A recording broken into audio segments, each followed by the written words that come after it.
First and foremost, I want to say thank you to my Lord and Savior, Jesus Christ. If it wasn't for him, this wouldn't be possible.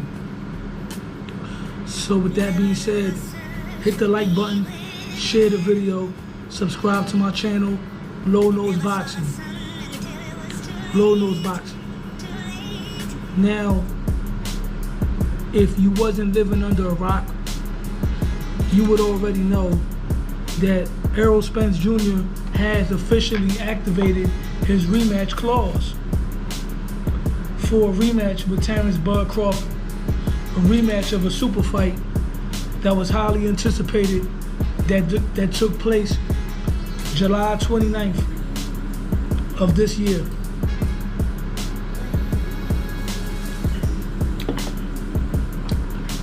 This is a very interesting rematch because the manner that Bud Crawford defeated Errol Spence Jr. was a shock to everybody. He defeated Errol Spence and made him look like a C-level fighter inside that ring. You already know my gimmick, right? You already know my gimmick. I gotta bring the past into the equation. You know my gimmick is low nose boxing, the past, the present, and the future. So not only am I gonna discuss Errol Spence Jr. versus Terence Crawford and how I feel that rematch is gonna turn out, I'm also gonna discuss the history of rematches. Once again, we've seen so many rematches throughout the years of boxing. We've seen rematches where it was repeat and not revenge. Example, Sugar Shane Mosley, right? Sugar Shane Mosley lost against Vernon Forrest. That was his first loss. And he lost that fight very convincingly. And Shane Mosley rematched Vernon Forrest immediately. And even though Shane Mosley did put up a better fight, a better account of himself, Vernon Forrest still won the fight. He still got the repeat. It wasn't revenge. Sugar Shane Mosley, when he lost to Winky Wright, that was a very one-sided loss to Winky Wright. And Sugar Shane Mosley, like the warrior that he is, rematched Winky Wright. And in the rematch, Shane Mosley did put up a better fight, but Winky Wright won the rematch. Excuse me. This Celsius right here, this gives me a lot of gas. Alexis Arguello against Aaron Pryor. The first fight was a classic, fight of the year. And Aaron Pryor stopped Alexis Arguello, if I'm not correct, in the 14th round. They had a rematch, and Aaron Pryor won the rematch even more decisively. I believe in the rematch, he stopped Arguello in 8 rounds, dominated. Julian Jackson defended his middleweight title against Gerald McClellan, a great fight. He was knocked out in 5 rounds. They had a rematch. Gerald McClellan knocked him out in 1 round.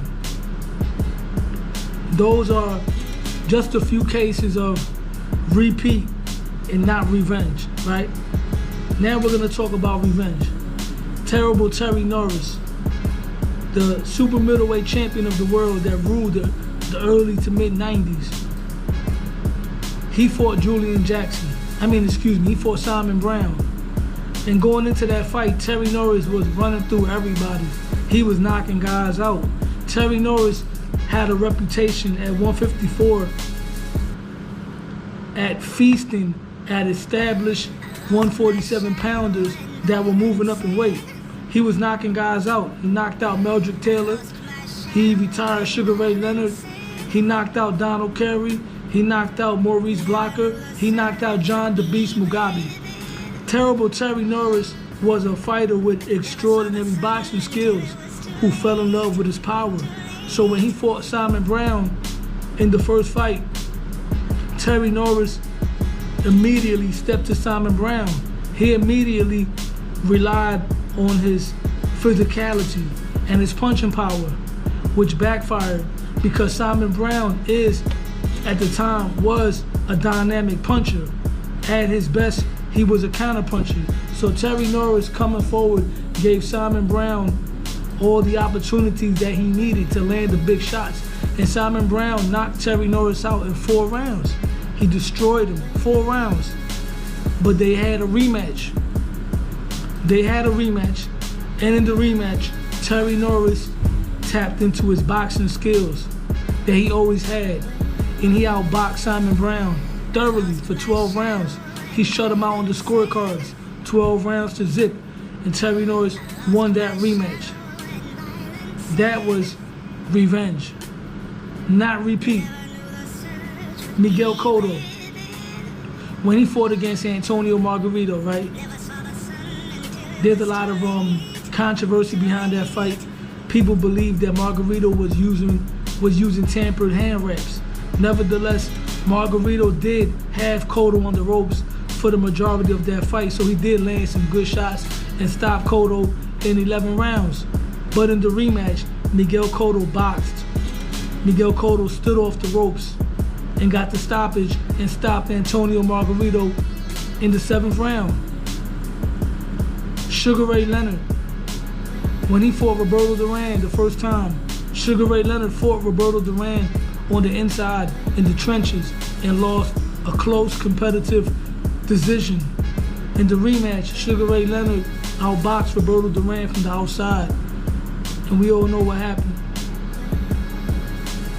Which brings me to Terence Crawford versus Errol Spence Jr. Going into this fight, Errol Spence, to me personally, was a top 5 pound for pound.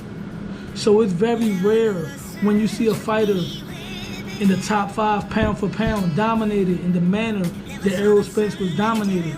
A lot of times when you see those type of fights where it's a mega fight and one fighter gets dominated in that type of manner, you seldom see a rematch.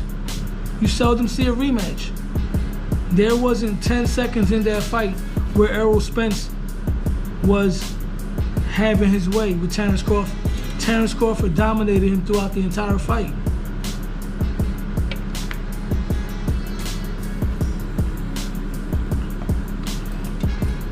Errol Spence, all due respect, is not as versatile as Terry Norris. So the truth of the matter is, I don't really see any difference to what Errol Spence can do to win the rematch. However, I do believe that Errol Spence is better than what we saw July 29th. My personal belief is that Errol Spence is going to train hard. Errol Spence is going to come in with a solid game plan. I believe Errol Spence will be more competitive in the rematch against Terence Crawford. But at the end of the day, I'm picking Terence Crawford to win that fight by a stoppage. Now, if Errol Spence were to pull that victory off, I will go on the limb and say that is the biggest and the best rematch victory revenge of all time, due to the manner that Errol Spence lost the first fight. I've seen guys get knocked out before and then come back and win the rematch. Like Lennox Lewis, he got knocked out by Oliver McCall. He got knocked out by Hasim Rotman and came back and won the rematch, right? And that's just one example.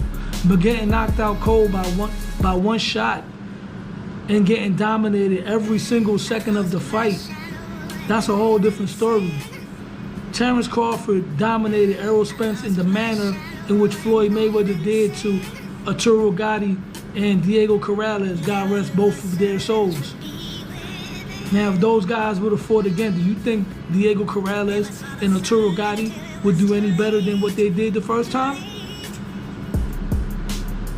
So Errol Spence really has his work cut out for him, beyond a shadow of a doubt. So with that being said, sometime in December, that's the projected date that they're gonna have their rematch. I'm picking Terence Crawford to win that fight. But if Errol Spence proves me wrong, and not just me, the boxing public in general, Errol Spence will hands down have the greatest rematch victory of all time. So with that being said, hit the like button, share the video, comment, subscribe, Low Nose Boxing. Until then, I'm out.